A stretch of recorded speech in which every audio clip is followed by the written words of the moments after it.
Morning students, আজি আমি অধ্যায় 6 কলা বা যেটো ইংলিছত টিস্যুজ বুলি কোৱা হয় এই পাঠটিৰ যিখিনি ৰৈ যোৱা অংশ আমি ইতিমধ্যে উদ্ভিদ কলাৰ বিষয়ে আমি শিকিলো।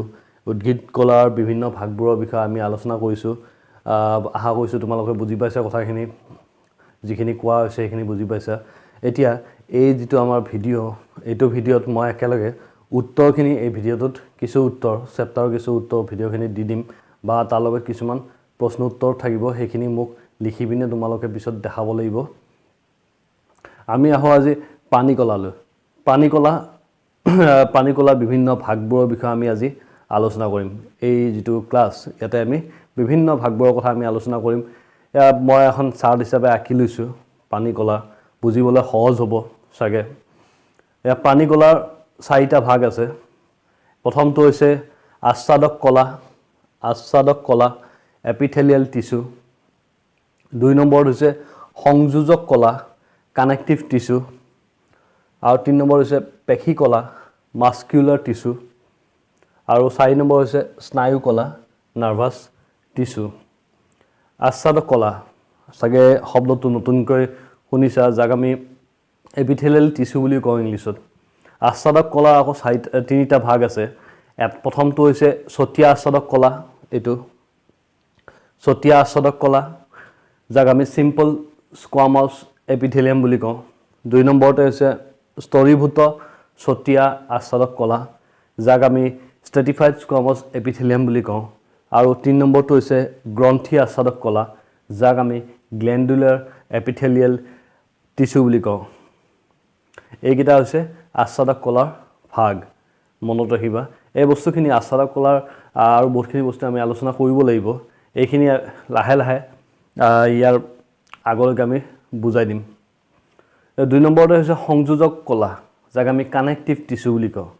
সংযোজক কলা বৰ ইম্পৰ্টেণ্ট। এই সংযোজক কলা ভাগটো খুবেই ইম্পৰ্টেণ্ট, প্ৰশ্ন খুবেই আহি থাকে এইটো ভাগৰ পৰা। ইয়াৰ কেইবাটাও ভাগ আছে আকৌ। প্ৰথমটো হৈছে তেজ, ব্লাড। 2 নম্বৰ হৈছে অস্থি, বন। 3 নম্বৰ হৈছে লিগামেণ্ট।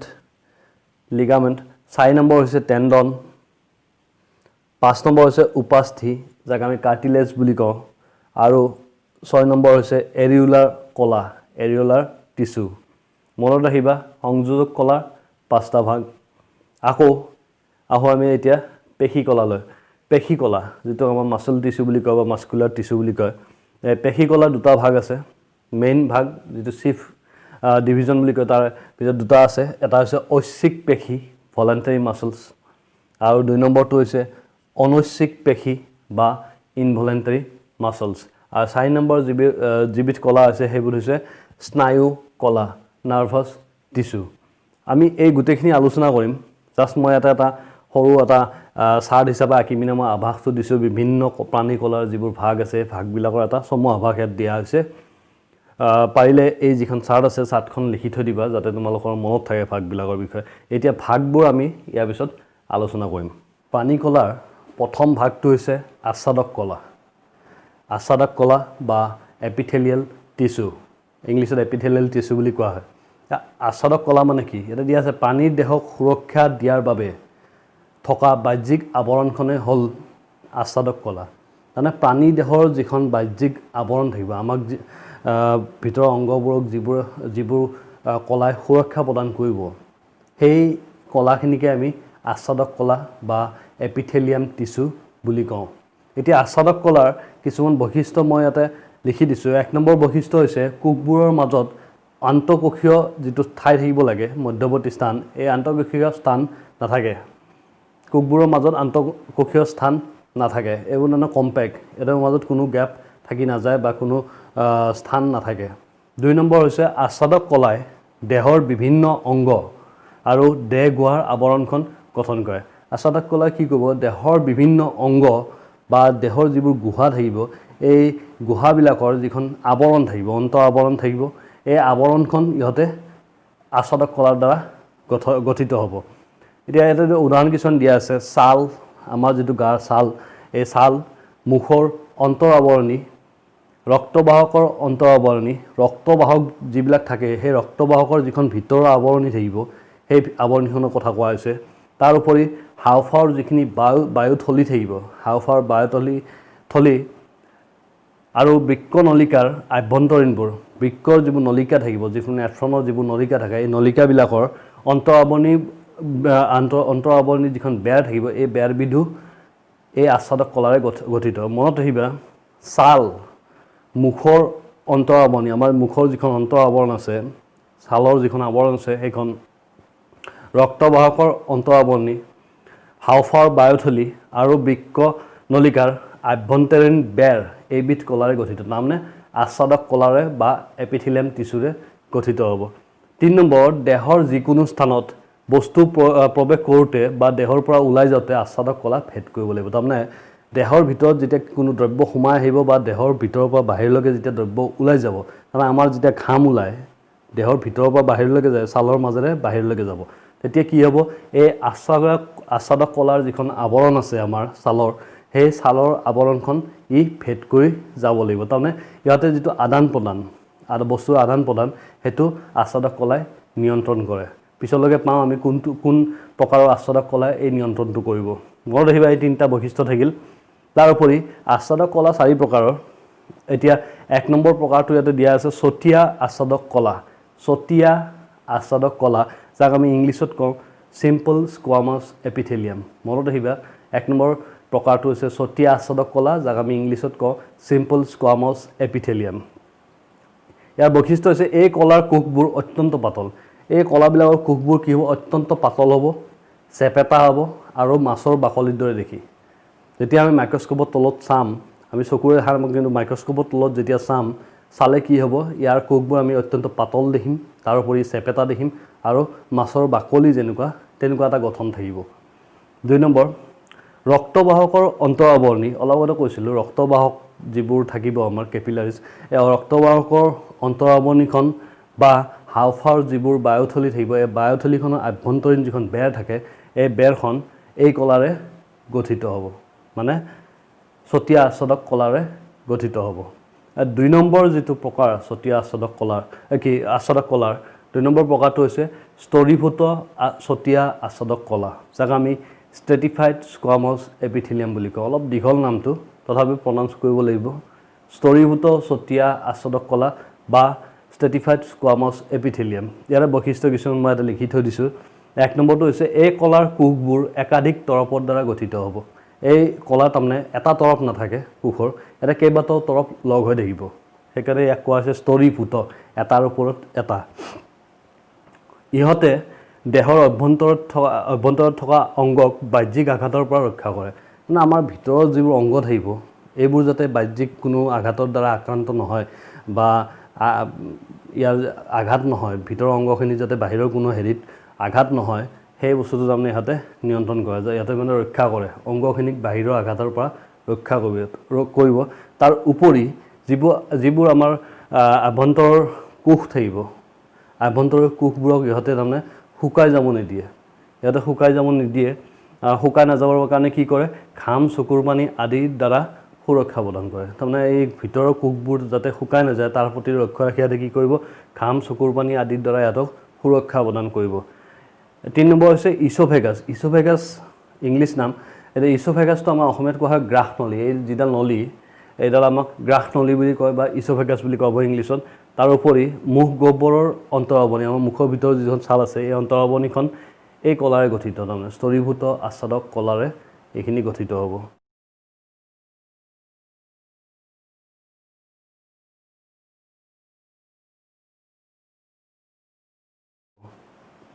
তিন নম্বৰ হৈছে স্তম্ভাকৃতিৰ আচ্ছাদক কলা, যাক আমি কলামনাৰ এপিথেলিয়াম বুলি কওঁ। ইয়াৰ কেইটামান বৈশিষ্ট্য ইয়াতে লিখি দিছোঁ। 1 নম্বৰটো হৈছে দেহৰ কিছুমান অংগ, যেনে ক্ষুদ্ৰান্তৰ আন্তৰিক ভিলাই, ক্ষুদ্ৰান্তৰ যিখিনি ভিলাই থাকিব, আন্তৰিক ভিলাই, তাৰোপৰি শ্বাসনলী আদিৰ কোষবোৰ স্তম্ভ আকৃতিৰ। তাৰমানে এই আন্তৰিক ভিলাইৰ কোষবোৰ বা শ্বাসনলীৰ যিবোৰ কোষ আছে, এইবোৰ কিহেৰে গঠিত, স্তম্ভাকৃতিৰ আচ্ছাদক কলাৰে গঠিত।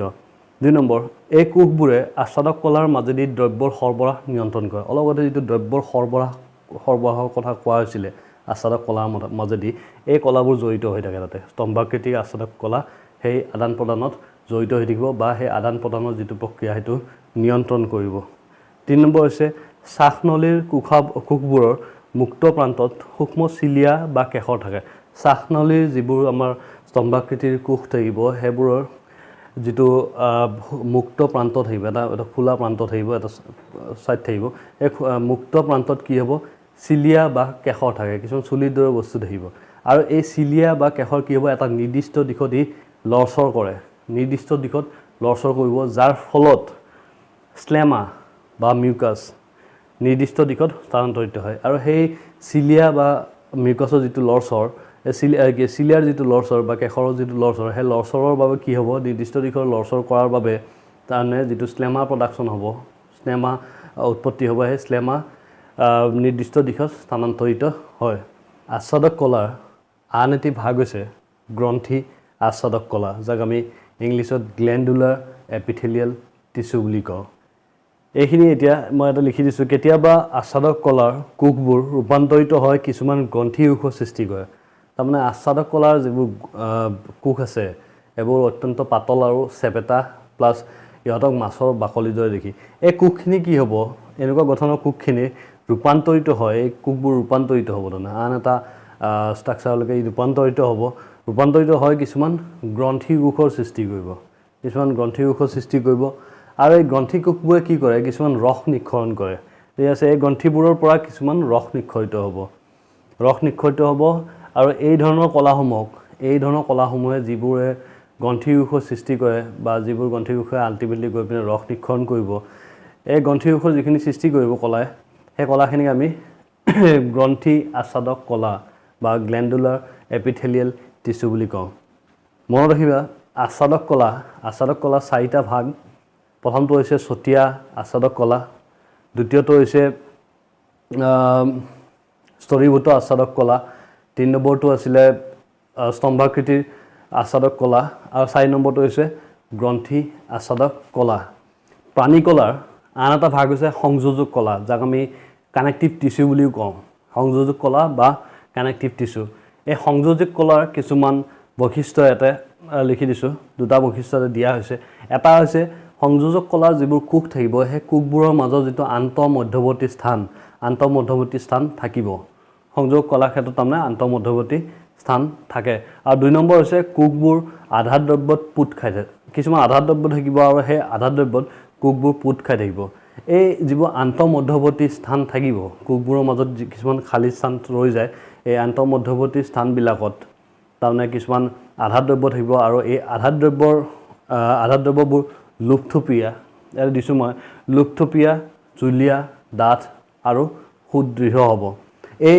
আধাৰ দ্ৰব্যৰ প্ৰকাৰৰ ওপৰত নিৰ্ভৰ কৰি প্ৰকৃতি বা প্ৰকাৰৰ ওপৰত নিৰ্ভৰ কৰি সংযোজক যিখিনি কলা থাকিব এই সংযোজক কলাই বিভিন্ন কাৰ্য সমাধা কৰে মনত ৰাখিবা সংযোজক কলাৰ কোষবোৰৰ মাজত আন্তঃমধ্যৱৰ্তী স্থান থাকিব 2 নম্বৰ হৈছে কোষবোৰ কিছুমান আধাৰ দ্ৰব্য যাক আমি মেট্ৰিক্স বুলিও কওঁ এই আধাৰ দ্ৰব্যত পুত খাই থাকিব আৰু এই আধাৰ দ্ৰব্যবোৰ ক'ত থাকিব কোষবিলাকৰ মাজৰ যেটো আন্তঃমধ্যৱৰ্তী স্থান এই আন্তঃমধ্যৱৰ্তী স্থানত এই আধাৰ দ্ৰব্যখিনি থাকিব আৰু সেই আধাৰ দ্ৰব্যৰ প্ৰকৃতিৰ ওপৰত নিৰ্ভৰ কৰি তাৰমানে সংযোজক কলাবিলাকে বিভিন্ন কাৰ্য সমাধা কৰে এতিয়া সংযোজক কলা আকৌ বিভিন্ন ভাগ আছে প্ৰথমটো ভাগ যেটো আমাৰ মুখ্য ভাগ বা আমাৰ দেহত যেটো প্ৰধান কাম কৰে হেতু হৈছে তেজ যাক আমি ব্লাড বুলি কওঁ তেজৰ অৰ্ধজলীয়া আধাৰ দ্ৰব্যক প্লাজমা বোলে তেজ যেতিয়া সংযোজক কলা হলে এটা আধাৰ দ্ৰব্য থাকিব আৰু সেই আধাৰ দ্ৰব্যক আমি ইয়াৰে আধাৰ দ্ৰব্যটো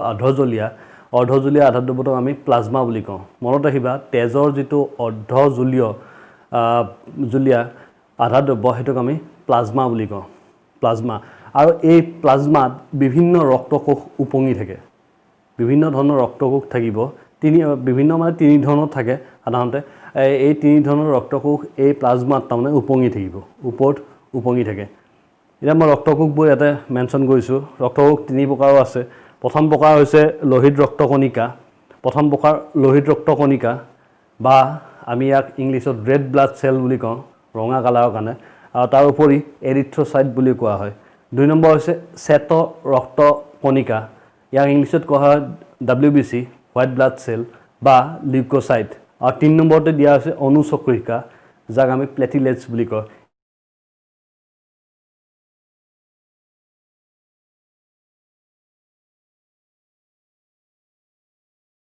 এই তিনি ধৰণৰ ৰক্তকোষ এই প্লাজমাত থাকিব তেজৰ যিটো অৰ্ধজলীয় দ্ৰব্য প্লাজমা এই প্লাজমাত এই ৰক্তকোষবোৰ উপঙি থাকিব তেজে কি কাৰ্য সমাধা কৰে তেজে কি কৰে তেজে অক্সিজেন কাৰ্বন ডাই অক্সাইডৰ উপৰিও পাচিত খাদ্য আমাৰ যিখিনি পাচন হোৱা খাদ্য সেই পাচন হোৱা খাদ্যখিনি তাৰ লগতে হৰমন আৰু ৰেচন দ্ৰব্য আমাৰ যিখিনি নলগা বস্তু আমি উলাই দিওঁ এই ৰেচন দ্ৰব্য কিছুমান দেহৰ ভিতৰ এঠাইৰ পৰা আন ঠাইলৈ পৰিবাহিত কৰে 2 নম্বৰ যেটো সংযোজক কলা হেতু হৈছে অস্থি যাক আমি বন বুলি কওঁ অস্থি বা বন অস্থিসমূহ কি অস্থিসমূহে পানীসমূহৰ ভাৰ বহন কৰে আমাৰ যেটো ভৰ হেখিনি কোনে বহন কৰি আছে এই অস্থিসমূহে বা আমাৰ বনবোৰে তথা আমাৰ যেটো দেহ এই দেহক এটা আকৃতি প্ৰদান কৰিছে মানে অস্থি নহলে আমাৰ দেহৰ আকৃতিটো অদ্ভুত ধৰণৰ হলহেতেন মনত ৰাখিবা অস্থিসমূহে আমাৰ দেহৰ ভৰ বহন কৰি আছে তাৰ উপৰি আমাৰ দেহটো এটা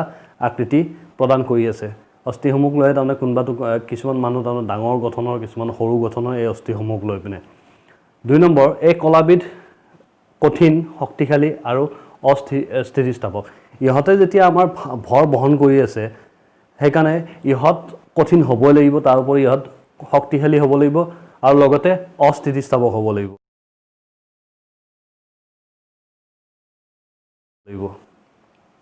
আৰু 3 নম্বৰ আছে অস্থিকোষবোৰ ক্যালসিয়াম আৰু ফসফৰাছ যুক্ত ক্যালসিয়াম আৰু ফসফৰাছ এই দুটা বস্তু খনিজ পদাৰ্থ ক্যালসিয়াম আৰু ফসফৰাছ এই দুটাৰে গঠিত হৈছে অস্থি মনত ৰাখিবা ক্যালসিয়াম নহলে অস্থিবোৰ ক্যালসিয়াম বা ফসফৰাছ নহলে আমাৰ যিবোৰ বনবোৰ আছে এই বনবোৰ শক্তিটো কমি যায় তেতিয়া আমি মানে এক্সট্ৰা সাপ্লিমেন্ট খাব লগা হয় এই বনবিলাকক শক্তিশালী কৰিবলৈ 3 নম্বৰ হৈছে লিগামেন্ট ইংলিছতে এক লিগামেন্ট বুলি কওঁ আমি এডাল অস্থিক আন এডাল অস্থিৰ লগত সংযোগ কৰি বান্ধি ৰখা সংযোজক কলাক লিগামেন্ট বোলে ই একবিধ সংযোজক কলা যিয়ে এডাল অস্থিক আন এডাল অস্থিৰ লগত তাৰমানে ইহতে বান্ধি ৰাখে এডাল অস্থিক আন এডাল অস্থি তাৰমানে এই জোৰাবিলাকত এই লিগামেন্ট থাকিব আন এডাল অস্থিক বান্ধি ৰাখিবলৈ হলে এই লিগামেন্ট লাগিব 2 নম্বৰ হৈছে ইয়াৰ আধাৰ দ্ৰব্য খুব কমকে থাকে বাকিবোৰ আধাৰ দ্ৰব্য থাকিব কিন্তু ইয়াতে আধাৰ দ্ৰব্য কমকে থাকিব তাৰ উপৰি পেশীবোৰক আন এবিধ সংযোগ কলা এটা মই একেলগে মেনশন কৰি দিছো পেশীবোৰক অস্থিৰ লগত বান্ধি ৰখা আন এবিধ সংযোগ কলা হল টেন্ডন আমাৰ যে পেশী আছে মাসল এইবোৰ পেশীবিলাকক তাৰমানে যিখিনি আমাৰ তলত বোন থাকিব যিখিনি অস্থি থাকিব সেই পেশীবিলাকক অস্থিৰ লগত বান্ধি ৰখা আন এবিধ সংযোজক কলা আছে টেন্ডন মনত ৰাখিবা এটো তাৰ উপৰি 4 নম্বৰ যেটো ভাগ হেতু হৈছে উপাস্থি বা কাৰ্টিলেজ এই আমাৰ নাকত থাকে কাণত থাকে এইবোৰ কাৰ্টিলেজ ইয়াৰ আধাৰ দ্ৰব্য উপাস্থিৰ যিখিনি আধাৰ দ্ৰব্য সেইখিনি প্ৰটিন আৰু শৰ্কৰাৰ দ্বাৰা গঠিত প্ৰটিন আৰু শৰ্কৰাৰ দ্বাৰা গঠিত আৰু এইবোৰ হৈছে কঠিন দ্ৰব্য তাৰ উপৰি এটা আমি উপাস্থি ক'ত পাম উপাস্থিবোৰ হাত আৰু ভৰিৰ অস্থিৰ মূৰ হাত আৰু ভৰিৰ যিখিনি অস্থি থাকিব এই অস্থিৰ মূৰত থাকিব তাৰ উপৰি নাক কাণত থাকিব টেকিয়াত থাকিব বা আমাৰ এটা লেৰিংছ থাকে এই লেৰিংছত পোৱা যায় আমাৰ কাণখন যে আমি লৰচৰ কৰাব পাৰো এটা অস্থিৰে গঠিত কিন্তু এই অস্থিটো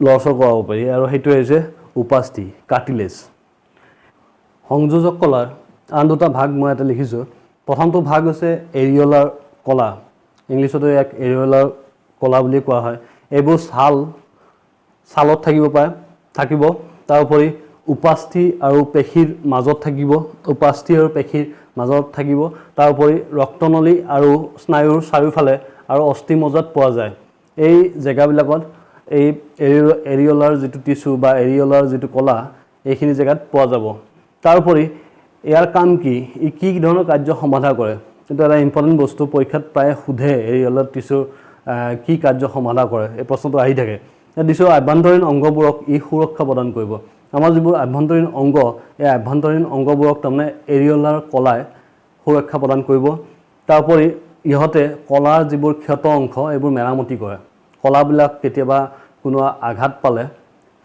ক্ষত হেৰি হ'ব পাৰে আঘাত হ'ব পাৰে এই আঘাত হোৱা অংশ তাৰমানে ই মেৰামতি কৰিব মনত ৰাখিবা এটো আৰু 6 নম্বৰ মেট কলা যাক আমি ইংলিছত এডিপোজ টিস্যু বুলি কওঁ আমাৰ যেটো এক্সট্ৰা চৰ্বিবোৰ এই কলাবিলাকত জমা হৈ থাকে ছালৰ তলত অভ্যন্তৰীণ অংগ চাৰিওফালে মেট জমা হৈ থকা কলাক মেট কলা বুলি কয় ছালৰ তলৰ যিখিনি আভ্যন্তৰীণ অংগ থাকিব সেই অংগবিলাকৰ চাৰিওফালে মেদ জমা হৈ থকা কিছুমান কলা থাকে। মেদ মানে যিটো চৰ্বি জমা হয়, এই চৰ্বি জমা হৈ থকা কিছুমান কলা থাকিব, যাক আমি মেদ কলা বুলি কওঁ।